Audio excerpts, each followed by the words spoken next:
ఇక జూబ్లీహిల్స్ ఉప ఎన్నిక పోలింగ్ పరిస్థితిని జిల్లా ఎన్నికల అధికారి జీహెచ్ఎంసీ కమిషనర్ ఆర్వి కర్ణన్ పరిశీలించారు.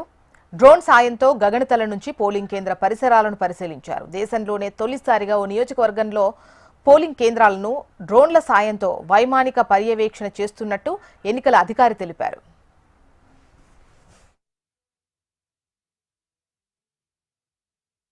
అన్ని ఏర్పాటు చేయడం జరిగింది. పకడ్బందీగా ఓటింగ్ అవుతుంది, ఏ ప్రాబ్లం లేదు. కొన్ని పోలింగ్ స్టేషన్లో ఈవీఎం మాల్ ఫంక్షన్ అయినది కూడా 6 పోలింగ్ స్టేషన్ ప్రాబ్లం వచ్చింది, అది కూడా రెక్టిఫై చేసాం. టీమ్స్ అన్ని అక్కడ వెళ్ళి తొందరగా రెక్టిఫై చేయడం జరిగింది. ఆల్ పోలింగ్ స్టేషన్లో ఓటింగ్ జరుగుతుంది, ఎక్కడ ఏ ప్రాబ్లం లేదు. ఎక్కడైనా ఇష్యూ ఉన్నా కూడా టీమ్స్ రెడీగా ఉన్నారు అటెండ్ చేయడానికి. అన్ని పోలింగ్ స్టేషన్లో ఓటర్ అసిస్టెన్స్ బూత్ పెట్టడం జరిగింది, మొబైల్ కలెక్షన్ పెట్టడం జరిగింది.